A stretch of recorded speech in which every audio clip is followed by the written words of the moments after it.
Jadi, oke. Nah, jadi kenapa kemudian kalian itu mungkin Umi motivasi untuk terus belajar, mentalnya harus kuat, karena pada kenyataannya nanti kadang tidak mau nilainya besar tapi tidak paham, itu juga sayang gitu ya. Terus kemudian kalau kita terlalu stres juga mengejar nilai, itu juga kadang-kadang juga akhirnya tidak dipakai gitu ya. Ternyata nanti di industri, nanti kalian kuliah semuanya akan belajar lagi. Enggak semuanya sih, tapi mental kuat kita yang akan membuat kita bertahan gitu ya. Kenapa Umi sempat stres, sempat mau bunuh diri itu karena mentalnya waktu itu nggak kuat ya, karena terbiasa semuanya mulus dari SMP mulus, masuk SMA 3, masuk ITB gitu ya. Semua mulus-mulus aja karena tidak terlalu sulit gitu ya. Meskipun saya dulu passing grade-nya paling bawah, NEM-nya paling bawah masuk ke SMA 3. Ke SMP 1 juga nggak bagus-bagus amat, tapi lolos aja gitu. Ketika masuk ITB saingannya banyak, barulah di situ mulai benturan-benturan keras ya. Karena nggak terbiasa berjuang, sebelumnya nggak biasa terlalu fight gitu. Begitu. Ketika melihat teman-teman pada bisa gambar, saya cuma bisa gambar komik doang. Itu pun komik-komik yang nggak keren-keren banget lah gitu ya.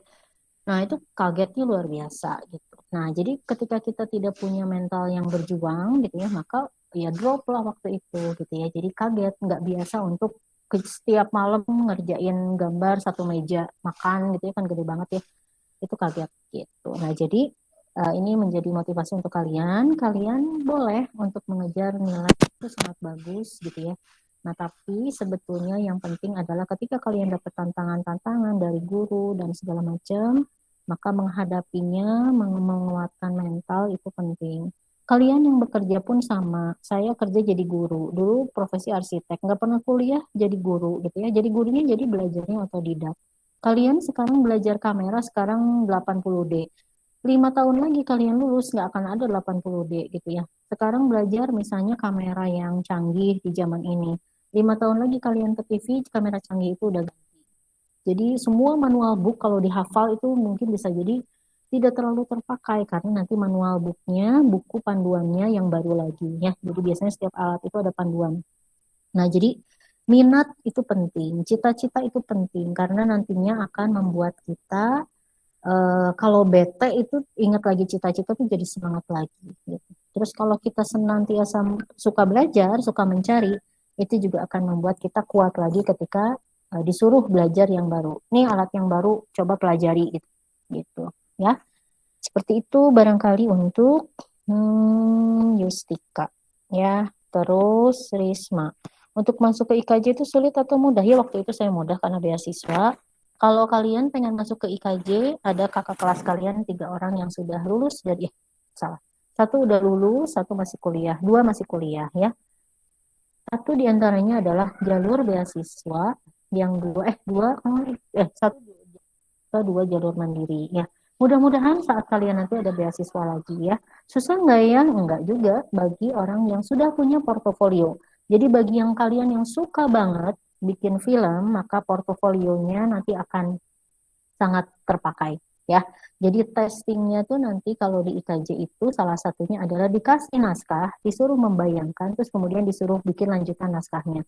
Dikasih tontonan film, udah gitu disuruh bikin apa namanya alur cerita berikutnya kayak gitu. Jadi sangat imajinatif ya. Jadi kalau bagi yang suka itu mudah-mudah saja gitu ya. Jadi kembali lagi sih minat lagi. Dan kalian masuk jurusan PFPT, saya yakin sebagiannya itu adalah minatnya ya. Jadi insya Allah tidak terlalu sulit. Hanya mungkin tantangannya karena pandemi aja. Jadi mungkin kalian nggak terlalu banyak praktek. Tapi di zaman seperti ini juga kalau yang minat mah kalian bisa tetap mengasah ya. Bikin-bikin video sendiri, bikin-bikin foto. Kalau yang suka fotografi, klip, ngedit apa, bikin desain apa, grafis apa. Mungkin di antara kalian juga ada kali ya yang sudah otodidak gitu, bisnis atau mencari atau membuat hal seperti itu. Oke, itu barangkali pertanyaan yang berkaitan dengan diri pribadi saya. Yang lainnya berkaitan dengan artistik, kita mulai. Kayaknya cuma 5 menit lagi ya. Oke, jadi tata artistik itu belajar apa?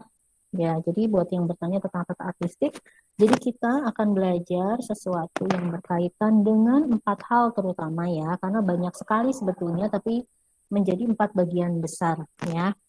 Jadi nanti Yang 4 bagian besar itu akan menggabung-gabungkan yang perintilannya. Gitu. Ada yang tahu apa saja yang ditangani oleh tata artistik 4 itu? Silakan Umi nanti berikan bonus kembali. Ada yang mau coba jawab? Silakan open mic-nya. Apa ya yang ditangani sama tata artistik?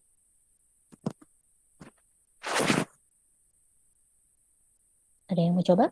Salah benar nggak masalah. Yang penting mau coba. Iya, siap. Ihsan, apa San? Tata artistik teh bagian ngatur kayak sebelum dekor ruangan buat film atau buat teater atau buat Oke, terima kasih Ihsan ya. Jadi mengatur dekorasi ya. Terima kasih. Itu salah satu bagian yang ditangani oleh tata artistik ya, khususnya berkaitan dengan set ya. Set itu tata panggung gitu ya nama lainnya. Oke. Ada lagi?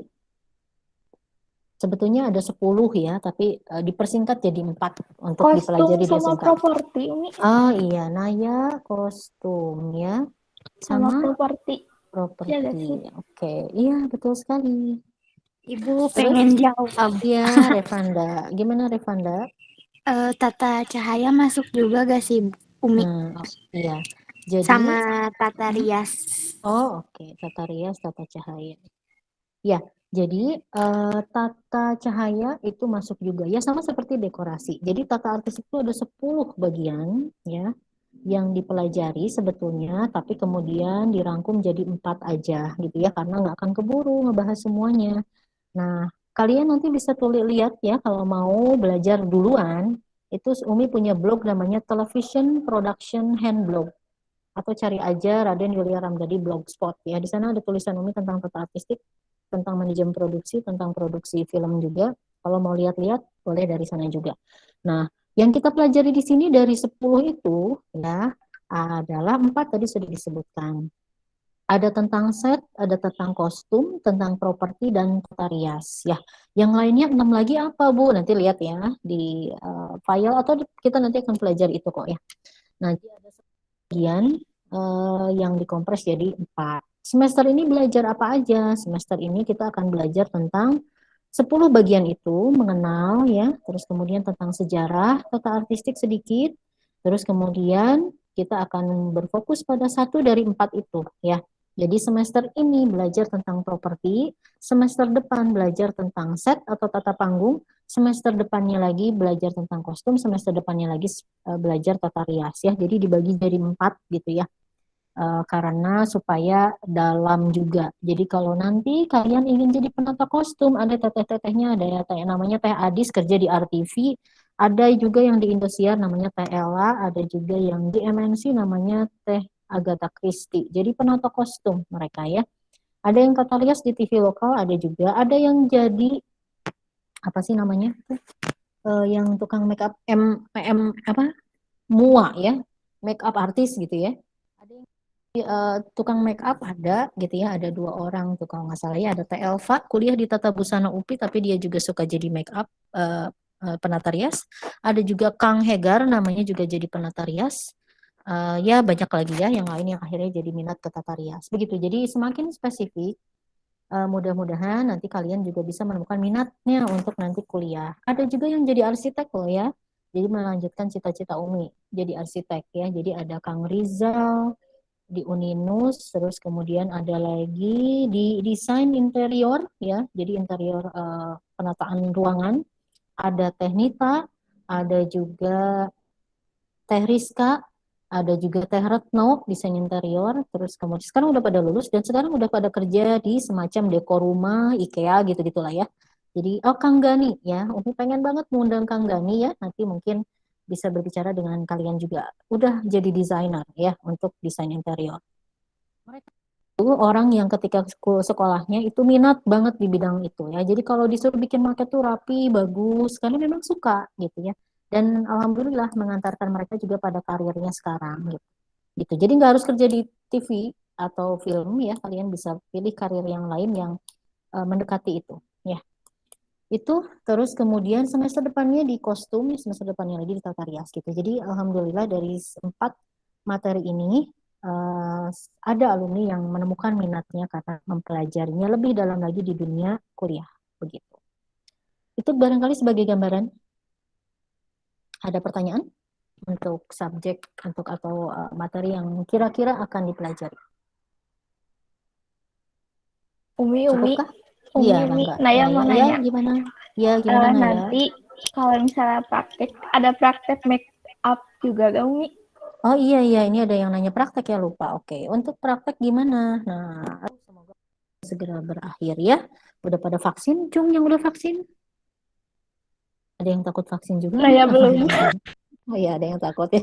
Saya juga sebetulnya, tapi sudah dari kantor ya. Iya, jadi buat yang vaksin, sudah vaksin silakan isi form katanya ya di kesiswaan. Oke. Ya, jadi semoga pandemi ini segera berakhir karena senang banget sebetulnya dulu kalau bisa praktek ya. Jadi prakteknya semuanya ada prakteknya. Kostum itu ada prakteknya, menata kostum dari mulai ngambil kostum, cuman memang ngambilnya nggak ke sponsor ya. Menyetrikanya, terus kemudian menggantungkannya, memakaikannya kepada pemain gitu ya, seperti itu. Jadi dari mulai awal menyiapkan sampai akhir, setrika lagi sampai dicuci kayak gitu ya. Jadi penata kostum tuh bukan desainer kalau lulusannya dari kalau di TV atau film ya, tapi dia yang menyediakan sampai beres gitu ya, sampai di laundry seperti itu. Pun tata rias juga begitu. Nanti ada prakteknya meskipun Umi juga nggak make up ya, karena memang ya tidaklah ya. Jadi jadi untuk make up nanti akan dipelajari ya. Jadi nanti kalian akan ada make up korektif, make up fantasi, ada juga make up efek gitu ya. Begitu. Jadi secara teorinya akan dipelajari dan prakteknya biasanya memang lebih ke korektif ya. Kalau untuk make up yang lainnya biasanya kalian pinter banget otodidak ya, bikin darah-darah, luka-luka kayak gitu-gitu tuh banyak tutorialnya juga. Bahkan make up korektif pun banyak tutorialnya dan mungkin sebagian dari kalian ada yang sudah mencoba gitu ya. Jadi ada prakteknya sama kita bahannya disediain di sini gitu. Untuk dasar-dasar ya, sekalipun kalau mendalami nanti kalian bisa masuk jurusan tata rias ya. Bahkan SMK-nya aja itu SMK sendiri kan tata rias ya. Jadi kita hanya permukaannya aja, nggak akan keburu untuk mendalami semua gitu. Tapi ada praktek set lebih seru lagi, kalian bangun set di studio, ngegergaji, ngecat, udah kayak tukang bangunan aja ya, padahal jurusan bangunan juga ada. Begitu. Jadi membangun set, nanti kalian bisa lihat ya contoh-contohnya, video-videonya tuh ada di YouTube Umi, bagaimana praktek pembelajaran artistik itu dari kakak kelas kalian gimana aja tuh ada. Begitu mungkin untuk siapa Naya ya yang tadi bertanya untuk praktek. Oke, sekarang mungkin persiapan oke udah pada mulai kekurangan kuota ya, kasihan. Ya, jadi sekarang apa yang harus dipersiapkan? Yang harus dipersiapkan oleh kalian, saya ini ada dua akun ya. Jadi saya akan share, bisa share screen nggak bisa? Ya.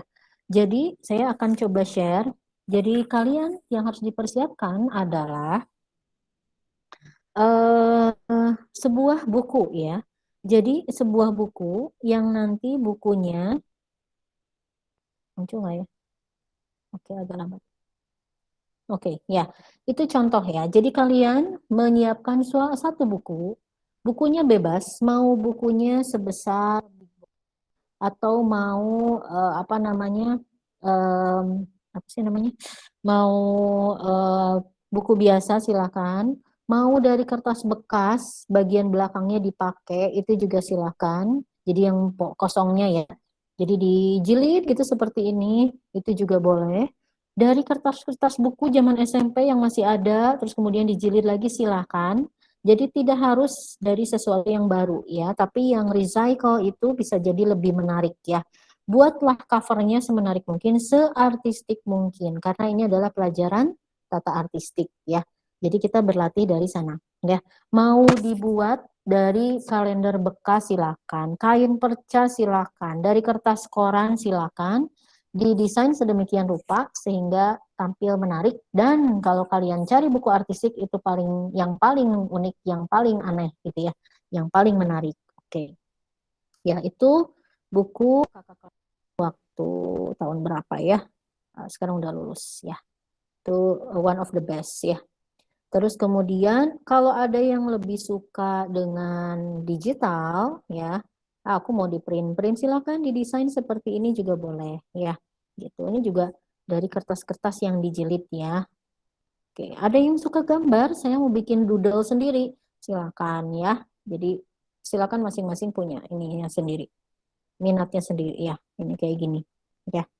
Jadi ada yang dari benang-benang gitu ya, seperti itu. Silakan munculkan saja kreativitasnya. Mau buat dari di Canva desainnya, terus kemudian di print juga silakan ya.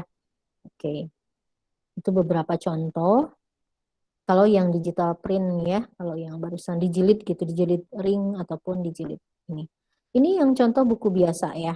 Nah, jadi kalau yang buku biasa polos, aduh bingung dong apa ya, gambarnya apa ya.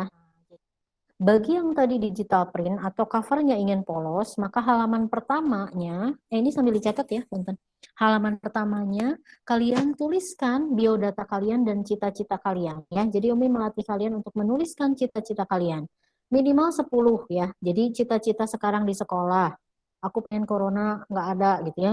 Print taruh di situ gitu ya, atau mau digambar silakan. Terus kemudian misalnya tahun depan aku pengen PKL di mana gitu ya. Salah, 2 tahun lagi. Kalau kerja saya pengen di mana. Misalnya nikah sama pengusaha.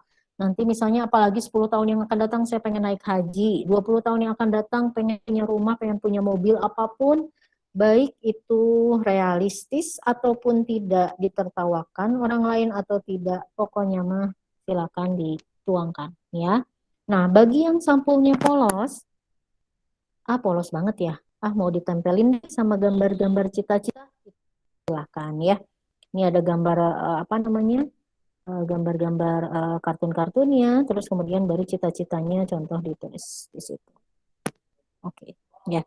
Ada yang pengen ke Inggris gitu ya, pengen keliling dunia, pengen jadi atlet, pengen naik haji, tulis, cari gambarnya, tempel di situ. Ya, itu contoh berikutnya. Ada lagi nggak ya? Bentar, cari dulu. Sambil ada yang mau nanya, silakan. Jadi itu untuk persiapan pembelajaran ya. Jadi buku kalian harus menjadi buku yang mudah untuk dicari dan menyenangkan untuk dibaca kembali.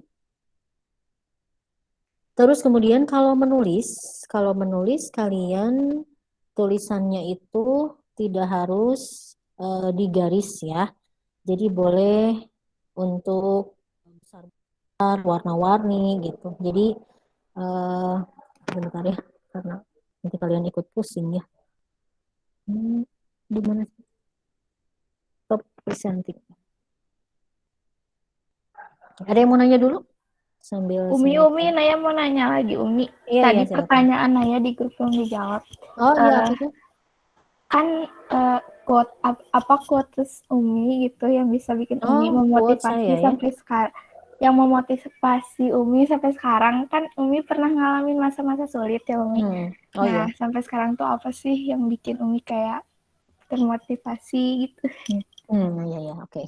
Penting sekali ya itu ya, karena mungkin sebagian dari kalian sedang mengalami overthinking, anxiety, insomnia, apalah segala macam ya. Ya, dan itu pun berlangsung sampai sekarang, sampai saya seusia gini gitu ya. PPKM diperpanjang lagi, aduh gitu ya, kayaknya stres gitu ya. Kadang-kadang nggak selera makan gitu ya. Itu terasa. Nah, apa yang menjadi motivasi? Kalau zaman dulu ketika saya sekolah, yang menjadi motivasi sebenarnya saya nggak punya moto gitu ya, moto hidup yang terus-terusan, nggak juga sih, kadang-kadang ganti-ganti ya. Nah, tapi mungkin yang sangat kemudian selama ini menjadi kekuatan adalah kita itu hidup tuh nggak cuma sekarang ya, bisa jadi kita akan mati yang entah kapan meninggalnya gitu. Jadi ketika saya sakit berat, itulah yang membuat saya berpikir bahwa saya tuh bakal meninggal gitu. Waktu itu kan saya pernah mengalami situasi yang berat karena sampai situasi seperti itu. Nah, waktu itu dikasih motivasi sama suami itu ya itu ya. Jadi bahwa kalaupun kamu harus meninggal, meninggallah dalam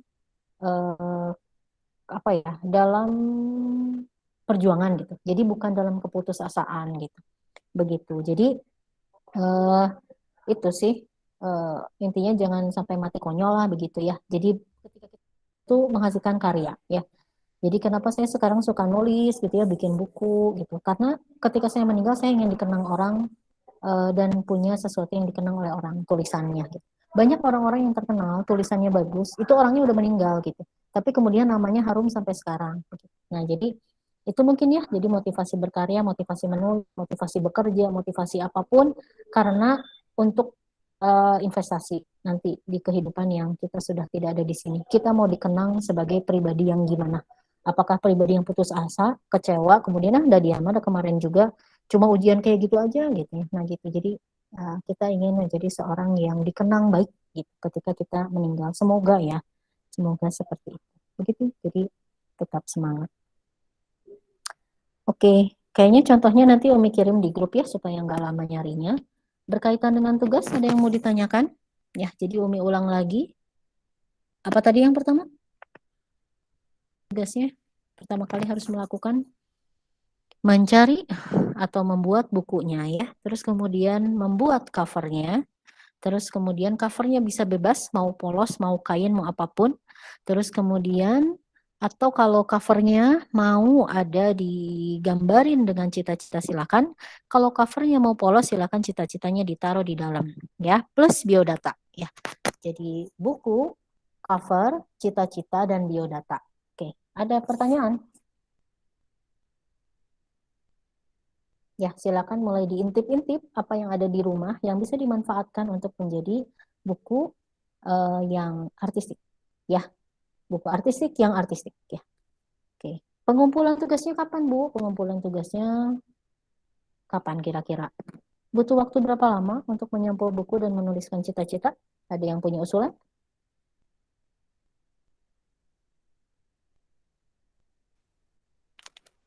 Minggu depan aja gimana, Mi?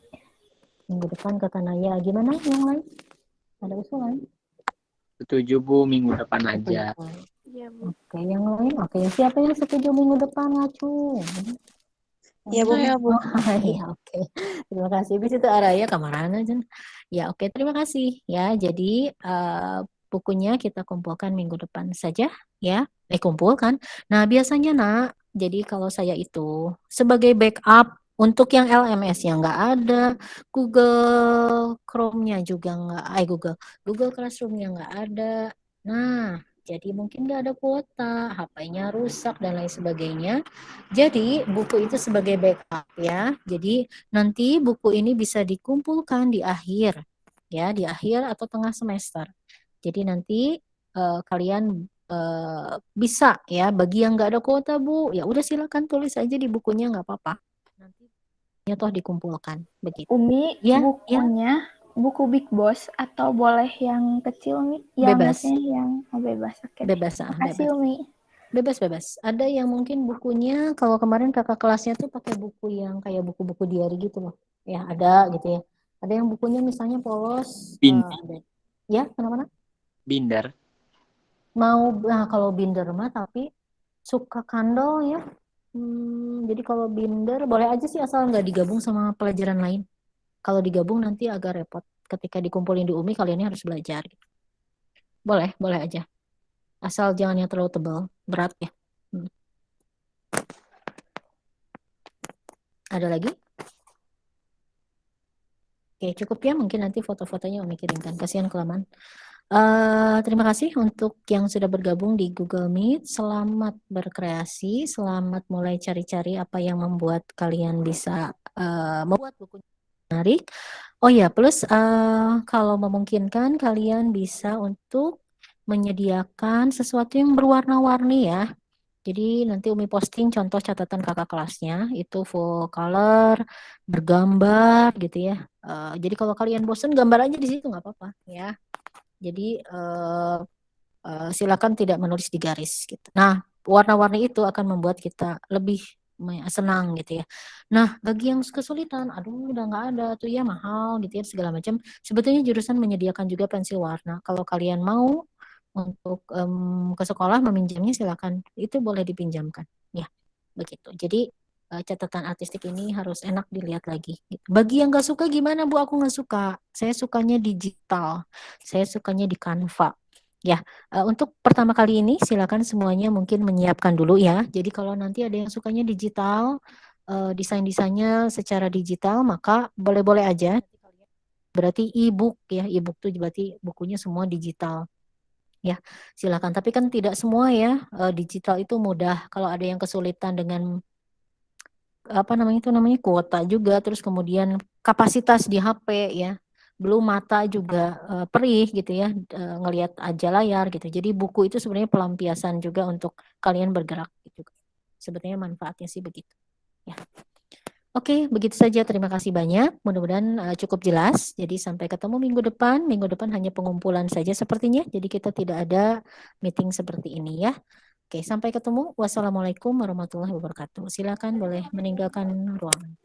Waalaikumsalam Waalaikumsalam Ya, warahmatullahi wabarakatuh. Terima kasih Umi. Terima kasih, ya, Bu. ya, Terima ya, kasih, ya, Umi. boleh. Ya, Terima terima kasih, kasih. Umi. Ya, sama-sama.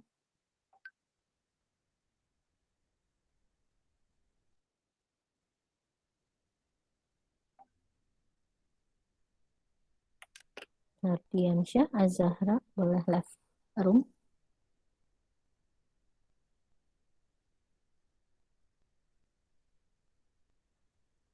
Halo, Umi off-kan saja ya.